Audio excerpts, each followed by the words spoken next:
Beralih ke informasi berikutnya, pemirsa, Bank Indonesia Perwakilan Provinsi Maluku menggelar Festival Maluku Manggu Rebe 2025 di Kota Ambon, Maluku.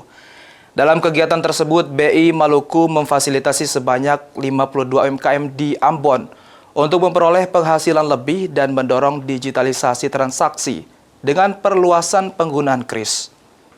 Untuk tetap di tempat, kami persilakan. Bank Indonesia Perwakilan Maluku menggelar Festival Maluku Manggu Rebe yang berlangsung di Patimura Park, Kota Ambon, Maluku, Jumat 3 Oktober.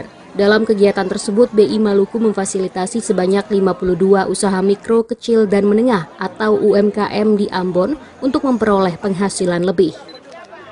Deputi Gubernur Bank Indonesia Ricky Perdana Gozali mengatakan acara ini merupakan bagian dari strategi Bank Indonesia dalam mendukung pertumbuhan ekonomi melalui pengembangan UMKM, industri kreatif, keuangan daerah, serta digitalisasi sistem pembayaran. Menurut Deputi, Maluku memiliki potensi ekonomi yang sangat besar karena memiliki komoditas unggulan seperti pala, cengkeh, kelapa, hingga hasil laut, serta kekayaan pariwisata bahari. Hal ini menjadi kekuatan tersendiri bagi perekonomian Maluku. UMKM merupakan satu fondasi ekonomi nasional, tidak kecuali juga di wilayah timur.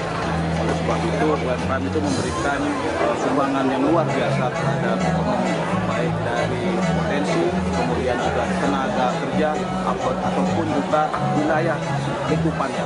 Oleh sebab itu, UMKM menjadi sangat penting terhadap ekonomi nasional. Dalam acara itu, Bank Indonesia juga mendorong digitalisasi transaksi, salah satunya perluasan penggunaan kris, sehingga diharapkan para pelaku UMKM dan masyarakat mendapatkan kemudahan dalam bertransaksi.